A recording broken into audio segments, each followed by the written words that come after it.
Welcome to Ajmal IAS Academy. Today we'll be discussing current affairs from 9th of January to 16th of January. So let's start. We have 4 news articles to be discussed. One is related with Startup India. The second one is related with the mustard crisis and the weed which is infecting the mustard. Third news is related to Pradhan Mantri Krishi Vikas Yojana. And the fourth news is related to guidelines with respect to virtual digital assets. All right.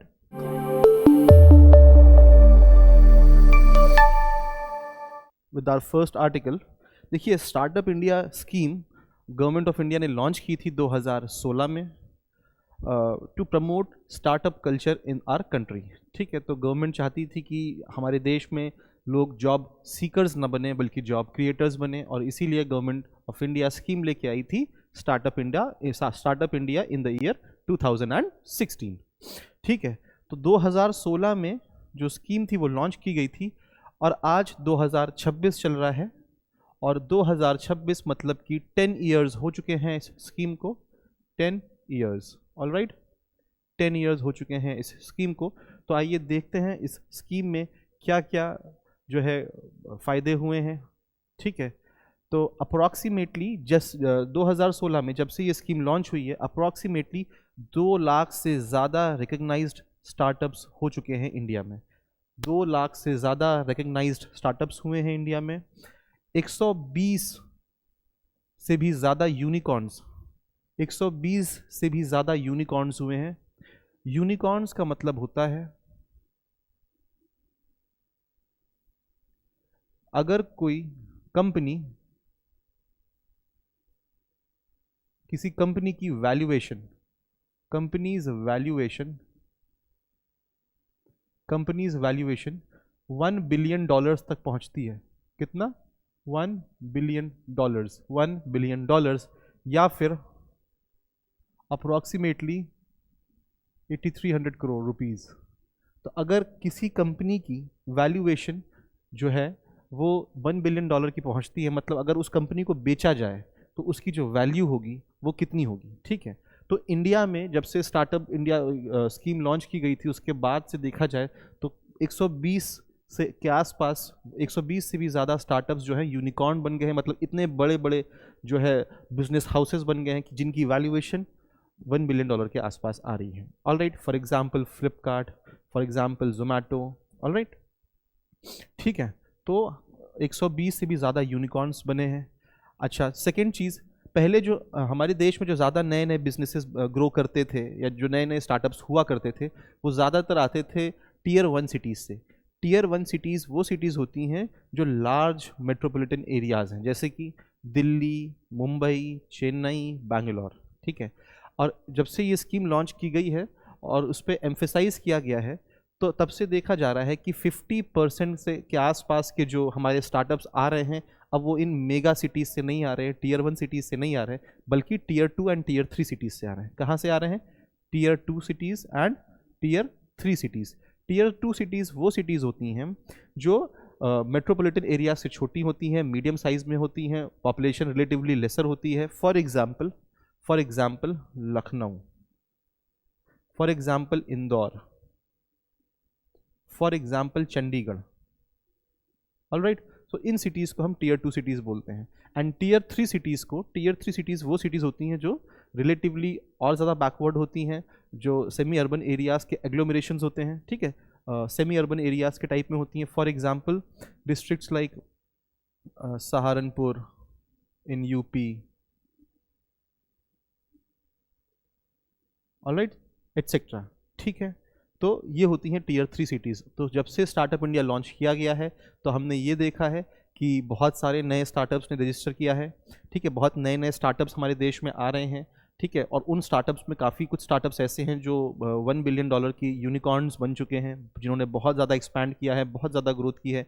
फिर हम ये देख रहे हैं कि 50% जो startups आ रहे हैं अब जो है डिसेंट्रलाइज्ड वे में जो है टीयर 2 एंड टीयर 3 सिटीज़ से आ रहे हैं, ना कि सिर्फ उन सिटीज़ से आ रहे हैं जो कि ऑलरेडी डेवलप्ड हैं. तो एक बहुत बड़ा अचीवमेंट है ये. उसके बाद अगर हम जेंडर इंक्लूसिविटी की बात करें या वुमेन एम्पावरमेंट की बात करें तो हम ये देखते हैं कि 45% जो स्टार्टअप्स हमारे देश में हो रहे हैं उनकी जो डायरेक्टर्स हैं, जो उनके लीडर्स हैं, वो वुमेन्स हैं। तो कहीं ना कहीं स्टार्टअप इंडिया ने बहुत ही बड़े लेवल पे एक गेम चेंजर की तरह काम किया है। All right, government of India ने जो है इस चीज़ के स्टार्टअप इंडिया को प्रमोट करने के लिए बहुत सारे फंड्स बनाए हैं। तो एक बार एक नज़र डाल लेते हैं उन फंड्स के ऊपर। देखिए, जो एक सबसे पहला फंड है startup India seed fund scheme. Startup India seed fund scheme. Seed fund scheme से मतलब ये है कि अगर कोई स्टार्टअप है और वो आइडिया स्टेज पे है तो उसको इनिशियल कैपिटल की ज़रूरत होती है।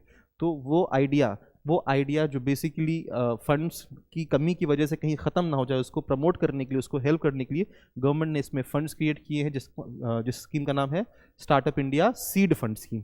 फिर उसके बाद जो है गवर्नमेंट जो है क्रेडिट गारंटी स्कीम लेके आई है for startups. Credit guarantee scheme for startups basically है कि अगर कोई स्टार्टअप किसी बैंक से लोन लेने जा रहा है तो जब भी जो बैंक्स लोन देते हैं दे नीड कोलैटरल्स, ठीक है, सिक्योरिटी के फॉर्मेट में। तो गवर्नमेंट ऑफ इंडिया वहाँ पे आके अश्योर करती है बैंक को कि if the startup fails some percent of the loan amount would be paid by the government itself। तो ये भी एक स्कीम है with respect to promotion of startup India, that is credit guarantee scheme for startups। और एक और scheme आई है, government ने एक और फंड क्रिएट किया है बेसिकली सिडबी के अंदर। तो फंड का नाम है fund of funds for startups, ठीक है। ये बेसिकली क्रिएट किया गया है सिडबी के अंदर। सिडबी के अंदर एक फंड क्रिएट किया गया है which is a fund of funds. तो बेसिकली जो फंड इसमें गवर्नमेंट कर रही है ये और सारे फंड्स को फंड करते हैं जो कि स्टार्टअप्स को प्रमोट करते हैं, उनको लोन्स देते हैं। ऑल राइट, तो fund of fund for startups, और इसमें 10,000 crore rupees government of India ने कंट्रीब्यूट करे हैं, ठीक है। तो ये डायरेक्टली बेसिकली फंड्स नहीं दे रहे हैं, बट ये जो है उन फंड्स को फंड कर रहे हैं जो स्टार्टअप्स को फंड कर रहे हैं। ऑल राइट, तो ये 3 फंड्स एंड एक स्कीम गवर्नमेंट ने जो है स्टार्टअप्स को प्रमोट करने के लिए बनाई है। इसी के साथ साथ कुछ और एनालिसिस देख लेते हैं। एम्प्लॉयमेंट इलास्टिसिटी, जो स्टार्टअप्स हमारे यहाँ क्रिएट किए गए हैं, ऐसा देखा गया है कि स्टार्टअप्स के अंदर जो पोटेंशियल है to absorb the youth, to absorb the the demographic dividend of this country is very much high. तो काफ़ी ज़्यादा एम्प्लॉयमेंट इलास्टिक हैं, जॉब्स प्रोवाइड करते हैं, ठीक है। तो इस लिहाज से भी स्टार्टअप इंडिया एक सक्सेसफुल थ्योरी रही है। इसी के साथ साथ कॉम्पिटिटिव फेडरलिज्म को प्रमोट करते हैं स्टार्टअप्स। कॉम्पिटिटिव फेडरलिज्म क्या होता है इस पे देख लेते हैं। बेसिकली गवर्नमेंट ऑफ इंडिया उन स्टेट्स को इंसेंटिवाइज करती है एंड नीति आयोग ऐसे ऐसे इंडेक्सेस निकालता है विद रिस्पेक्ट टू स्टार्टअप्स, जो कि कौन सा स्टेट ज़्यादा प्रमोट कर रहा है स्टार्टअप्स एंड कौन सा स्टेट कम स्टार्टअप्स को प्रमोट कर रहा है, कौन सा स्टेट ज़्यादा डूइंग बिजनेस को प्रमोट कर रहा है एंड कौन सा स्टेट उतना ज़्यादा ध्यान नहीं दे पा रहा है, ठीक है। तो जब इन सब चीज़ों से रिलेटेड इंडेक्सेस निकलते हैं तो क्या होता है कि स्टेट्स के बीच में आपस में एक कॉम्पिटिटिवनेस की भावना आती है, एक कॉम्पिटिटिवनेस का एटमॉस्फेयर क्रिएट होता है एंड स्टेट्स और ज़्यादा अच्छा परफॉर्म करने की कोशिश करते हैं। तो कहीं ना कहीं कॉम्पिटिटिव फेडरलिज्म को प्रमोट किया है स्टार्टअप इंडिया ने, ठीक है। बट अगर देखा जाए तो इस स्कीम के साथ एक चैलेंज भी है एंड वो चैलेंज ये है कि हमारे यहाँ जो फंडिंग आ रही है स्टार्टअप्स के लिए, अगर देखा जाए तो ज़्यादातर फंडिंग ये वेंचर कैपिटलिस्ट की आ रही है, जो कि विदेशों से आ रही है, बाहर से आ रही है। हमारे यहाँ डोमेस्टिकली जो हमारे प्राइवेट कॉर्पोरेट ओनर्स हैं या जो वेंचर कैपिटलिस्ट हैं या जो अलग अलग स्टार्टअप्स में इन्वेस्ट करना चाहते हैं डोमेस्टिक लेवल पे, तो डोमेस्टिक फंडिंग नहीं है हमारे यहाँ पे। We have to rely on funds which are coming from abroad. All right, तो ये एक बहुत बड़ा चैलेंज है with respect to startup India scheme, ठीक है। तो it's a very important scheme with respect to startup culture, promoting new businesses, new ideas in the country. So उसी से रिलेटेड ये पहला आर्टिकल था। Next article is related to a weed, hidden enemy. It is related to a weed. किससे related है ये weed से related है। बेसिकली हमारे देश में जो मस्टर्ड क्रॉप है, मस्टर्ड क्रॉप बेसिकली एक ऑयल सीड है। तो मस्टर्ड क्रॉप की हमारे देश में it's a rabi crop. Mustard is a rabi crop, it is a rabi crop all right. And हम हमारे देश में मस्टर्ड उगाया जाता है बिकॉज हमें ऑयल सीड्स की ज़रूरत पड़ती है, ऑल राइट, ऑयल सीड्स की। तो मस्टर्ड को उगाया जाता है ताकि ऑयल सीड्स की कमी ना पड़े। हमारे देश में ऑयल्स का बहुत ज़्यादा इस्तेमाल किया जाता है with respect to cooking and all, ठीक है। एंड हमारे यहाँ डोमेस्टिक कंजम्पशन ऑयल्स का बहुत ज़्यादा है। And good amount of our oil seeds needs oil needs are fulfilled from abroad. हम लोग बाहर से बहुत ज़्यादा ऑयल्स इम्पोर्ट कराते हैं from Malaysia, from Indonesia, all right. तो mustard as a crop is very important for our domestic needs of cooking, ठीक है। अभी रिसेंटली मालूम चला है कि एक वीड है जो मस्टर्ड की खेती को ख़राब कर रहा है। अब ये वीड क्या होता है? वीड इज़ बेसिकली एक अनवांटेड ग्रास और एक अनवांटेड प्लांट होता है जो मेन क्रॉप के साथ उगता है, ठीक है, और फिर उस मेन क्रॉप के न्यूट्रिएंट्स को, उसके पानी को यूज़ करता है एंड मेन क्रॉप्स को डिप्राइव करता है to get hold of those nutrients जो उस पौधे को मिल रहे होते हैं, ऑल राइट। तो देखिए बेसिकली क्या है, अगर ये मस्टर्ड का पौधा है, ठीक है, तो जो वीड है, और इस वीड का नाम क्या है? इस वीड का नाम है ओरोबांशे, ठीक है, ओरोबांशे।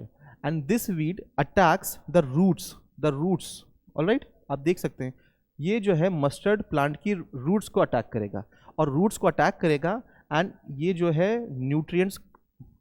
न्यूट्रिएंट्स को खाना शुरू कर देगा। किसके? मस्टर्ड प्लांट के।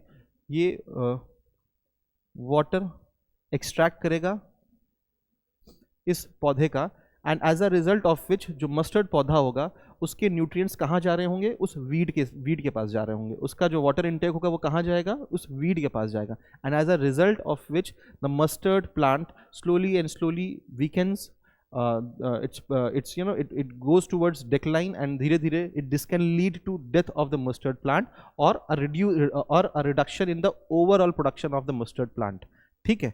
तो बेसिकली मैंने आपको बताया कि जो ये वीड है जिसका नाम है ओरोबांशे, ये वीड कहाँ अटैक करता है? ये वीड बेसिकली रूट्स पे अटैक करता है। किसकी रूट्स पे अटैक करता है? मस्टर्ड प्लांट की रूट पे अटैक करता है। एंड रूट्स पे अटैक करने के बाद ये उस प्लांट को धीरे धीरे कमज़ोर करता है। एंड जब तक जो फार्मर्स हैं उनको पता चल पाए कि इस मस्टर्ड के ऊपर अटैक हुआ है एक वीड का, तब तक बहुत देर हो चुकी होती है, बिकॉज सिम्टम्स आना जो है काफ़ी ज़्यादा डिलेड होता है इस पौधे में, क्योंकि जो वीड है वो कहीं ना कहीं रूट्स पे अटैक कर रहा है, सरफेस पे नहीं है, तो दिखता भी नहीं है कि इस मस्टर्ड प्लांट पे अटैक हुआ है। तो ये आप ऐसे ही समझ लीजिए कि डिजीज़ बॉडी के अंदर ऑलरेडी है, बट सिम्टम्स काफ़ी डिलेड आते हैं, जिसकी वजह से रेमेडियल मेजर्स ले पाना बहुत ही ज़्यादा मुश्किल हो जाता है, ठीक है। So the root of the crisis Orobanche, ठीक है। तो इसको क्या बोलते हैं? हिडन एनिमी बोलते हैं। हिडन एनिमी क्यों बोल रहे हैं? Because the weed is not visible initially, क्योंकि ये रूट्स में रहता है मस्टर्ड के प्लांट में, ठीक है। अच्छा, ये कैसे national mission on edible oils को इंडिया के ख़राब कर रहा है? देखिए, national mission on edible oil is basically nothing. इस मिशन में हम जो है इंडिया में ऑयल सीड्स का प्रोडक्शन को बढ़ाने की बात करते हैं, ऑयल सीड्स के प्रोडक्टिविटी को बढ़ाने की बात करते हैं, जिससे हमें बाहर की कंट्री से तेल को इंपोर्ट ना कराना पड़े। अभी India good amount of oil import करता है from oil edible oil producing Nations, ठीक है, अप्रॉक्सीमेटली, जिसकी वजह से हमें 1.5 से 2 लाख करोड़ का इंपोर्ट बिल देना पड़ता है, इंडियन गवर्नमेंट को पे करना पड़ता है, ऑल राइट। तो अगर हम अपने ही देश में डोमेस्टिकली एडिबल ऑयल्स का प्रोडक्शन बढ़ा सकते हैं, तो ये एक बहुत ही अच्छी चीज़ रहेगी with respect to reduction of import bill and reduction of current account deficit. But and उस चीज़ को अचीव करने के लिए डोमेस्टिकली हमारे एडिबल ऑयल के प्रोडक्शन को बढ़ाने के लिए mustard is very important crop. But since mustard पे जो है वीड ने अटैक किया है, जिसकी वजह से मस्टर्ड का जो प्रोडक्शन है वो डिक्लाइन कर रहा है, and that is a matter of concern for national mission on edible oils and oil seeds, all right, ठीक है। आइए देखते हैं the threat profile mechanism कैसे है। the weed attacks the roots and sucks nutrients from the roots, ठीक है। अच्छा, जो वीड है, ये जो पौधा है, जो कि अनवांटेड पौधा है, ये क्या करेगा? उसकी रूट्स पर अटैक करके उससे न्यूट्रिएंट्स सक कर लेगा। एंड ये जो पौधा है इट लैक्स क्लोरोफिल। इस पौधे में, इस वीड में जो है क्लोरोफिल नहीं है, एंड क्लोरोफिल ना होने की वजह से ये खुद अपना खाना बना नहीं पाता, इसलिए किससे ले रहा है? ये मस्टर्ड के पौधे से लेगा। परसिस्टेंस देखिए, ये जो एक पौधा है ना वीड का, इसके अंदर अप्रॉक्सीमेटली 5 लाख सीड्स होते हैं, ठीक है, जो कि 20 साल तक जिंदा रह सकते हैं। तो आप समझ सकते हैं कि कितना ज़्यादा प्रॉब्लमेटिक हो सकता है if this weed spreads across the country, ठीक है। इकोनॉमिक इम्पैक्ट क्या हो सकता है, मैंने जैसे आपको बताया कि जो हमारे यहाँ हम लोग बहुत ज़्यादा ऑयल, एडिबल ऑयल जो है इंपोर्ट कराते हैं, एंड जो है 40% of our domestic oil production, ठीक है। तो हम जो हमारे देश में जो डोमेस्टिकली जो ऑयल प्रोड्यूस होता है, एडिबल ऑयल प्रोड्यूस होता है, उसका 40% प्रोडक्शन कहाँ से आता है, मस्टर्ड से आता है। एंड सिंस मस्टर्ड की खेती खतरे में है, सो दैट मीन्स जो 40% domestic edible oil production India का है वो खतरे में है। तो हमें और ज़्यादा रिलाई करना पड़ेगा किसके ऊपर, इम्पोर्ट्स के ऊपर। We will have to import more and more amount of oil from abroad, alright. Import bill, और जब हम ज़्यादा इंपोर्ट कराएंगे तो ऑब्वियसली हमारा इंपोर्ट बिल बढ़ेगा, ठीक है ना, 1.5 लाख करोड़ का एनुअल नुकसान और ज़्यादा जो कि बढ़ के और ज़्यादा हो जाएगा, ठीक है। सोल्यूशंस क्या हो सकते हैं इसके, देखिए सोल्यूशंस में हम कर सकते हैं मैनुअल वीडिंग करें, मैनुअली इन पौधों को हटाएं, ठीक है। लेकिन हम कैसे हटा सकते हैं, because that is not visible initially, it attacks the roots, alright, ठीक है।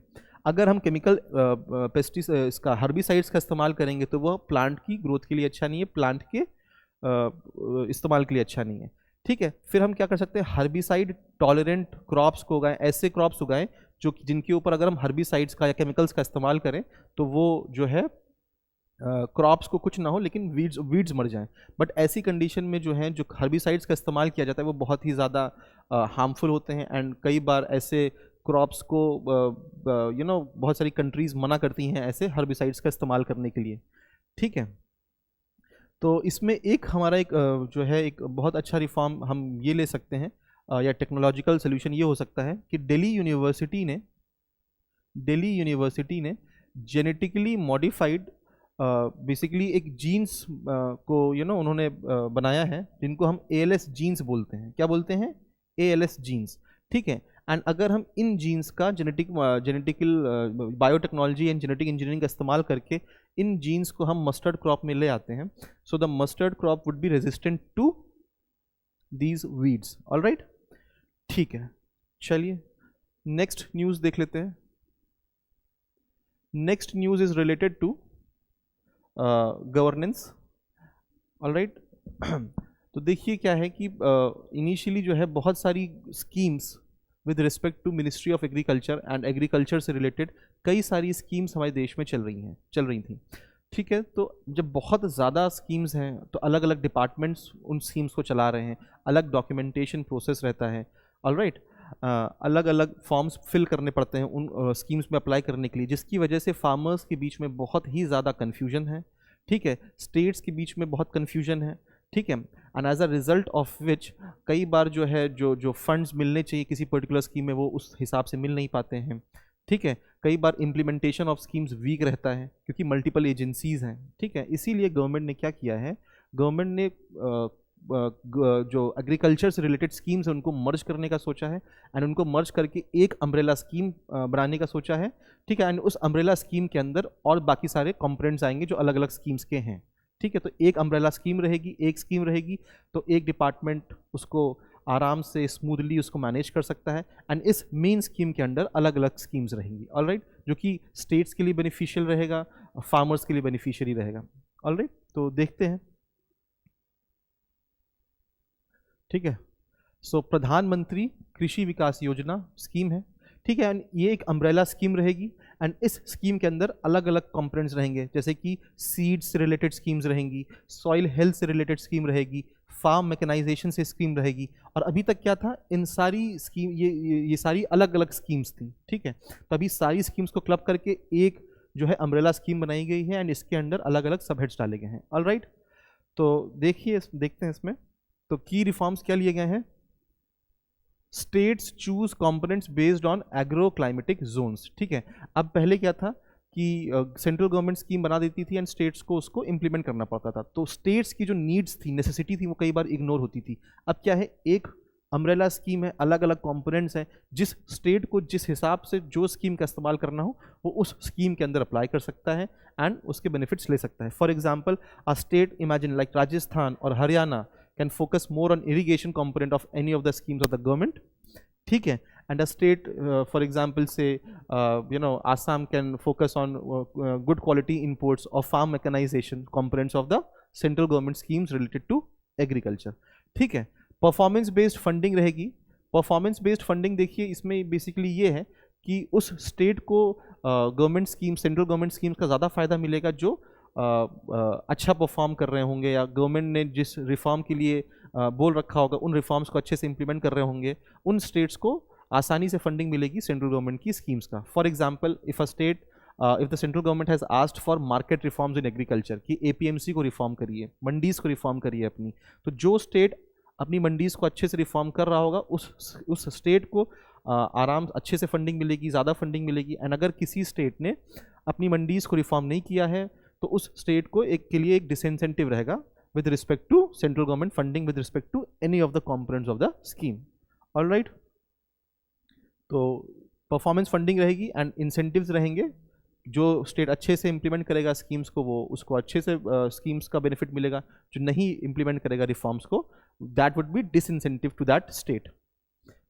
Next news is related to crypto currencies. All right, crypto currencies. So basically क्या हुआ है कि फाइनेंशियल इंटेलिजेंस यूनिट इंडिया इन्होंने इस ऑर्गेनाइजेशन ने, ये ऑर्गेनाइजेशन बेसिकली मनी लॉन्ड्रिंग वगैरह से डील करता है and it ensures that money is not being laundered in the country. Black money white money में कन्वर्ट नहीं हो रहा है, बाहर से इलीगल फंड्स इंडिया में नहीं आ रहे हैं. So all these things are looked upon by financial intelligence unit India. So this organization has come up with some guidelines related to crypto exchanges. अब क्रिप्टो एक्सचेंजेस क्या होते हैं? Crypto exchanges basically online platforms होते हैं या फिर वो applications होते हैं जिनमें क्रिप्टो करेंसीज का खरीदी या बेची जाती हैं. फॉर एग्जांपल, आपने नाम सुना होगा वजीर एक्स, ऑल राइट, जेब पे. ठीक है, तो ये कुछ ऑनलाइन प्लेटफॉर्म्स हैं जो क्रिप्टो एक्सचेंजेस हैं जहाँ पर क्रिप्टो करेंसीज में डीलिंग्स होती हैं. ऑल राइट, तो गवर्नमेंट ने crypto currencies can be easily used for money laundering and all. So that is why government has given 3 step mandate guidelines basically, जिससे कि हम इस मनी लॉन्ड्रिंग को कर सकें with respect to crypto currencies. तो पहला गाइडलाइन है पेनी ड्रॉप. जब कभी भी क्रिप्टो एक्सचेंज से किसी बैंक अकाउंट में कुछ अमाउंट ट्रांसफ़र करना होता है तो गवर्नमेंट, तो इस ऑर्गेनाइजेशन ने बेसिकली ये मैंडेटरी बनाया है कि पहले 1 रुपये ट्रांसफ़र करे जाएंगे उस बैंक अकाउंट पे, उसके बाद रिमेनिंग अमाउंट ट्रांसफ़र किया जाएगा. इससे ये होगा कि अगर किसी अकाउंट में जब 1 रुपये ट्रांसफ़र किया जाएगा, अगर वो इनएक्टिव अकाउंट होगा तो फिर क्या होगा, ये 1 रुपये ट्रांसफ़र नहीं हो पाएगा. ऑल राइट, तो पेनी ड्रॉप का कॉन्सेप्ट लेके आई है government. Liveness detection, basically liveness detection करने की बात की है अपनी गाइडलाइंस में ऑर्गेनाइजेशन ने. लाइवनेस डिटेक्शन का मतलब ये है कि जब भी उस ऐप को, ये इस क्रिप्टो एक्सचेंज को खोला जाएगा तो क्या होगा, एक सेल्फी अपलोड करनी पड़ेगी और उस सेल्फी को अपलोड करते वक्त ये चेक किया जाएगा कि ब्लिंकिंग द आईज और movement of the head etcetera etcetera. ठीक है, इससे क्या होगा, इससे लाइवनेस मालूम चलेगा कि the person who is using the application is not someone जो कि एक फेक आईडी है या फेक इमेज है या फिर कोई डीप फेक का इस्तेमाल करके किसी चीज़ को इस्तेमाल कर रहा है. लाइवली एक normal human being is using the app. ठीक है, तो ये लाइवनेस डिटेक्शन के बारे में इस ऑर्गेनाइजेशन ने सेल्फी अपलोड करने का एक जो है गाइडलाइन दिया है. And the next guideline is related to geo fencing. Any transaction through this crypto exchange will be recorded and IP address जो है ट्रेस किया जाएगा कि किस अकाउंट से किस IP एड्रेस से किस IP एड्रेस में जो है ट्रांसफ़र किया गया है अमाउंट को. And along with that location trace की जाएगी कि कहाँ से ट्रांसफ़र्स किए जा रहे हैं. ठीक है, लोकेशन ट्रेसिंग. पहली चीज़ तो IP एड्रेस को ट्रेस किया जाएगा एंड अलॉन्ग विद दैट किस लोकेशन से किस लोकेशन में ट्रांसफ़र हुआ है. तो जियो फेंसिंग का भी गाइडलाइन गवर्नमेंट लेके आई है. All right, so this was all for today. Thank you very much.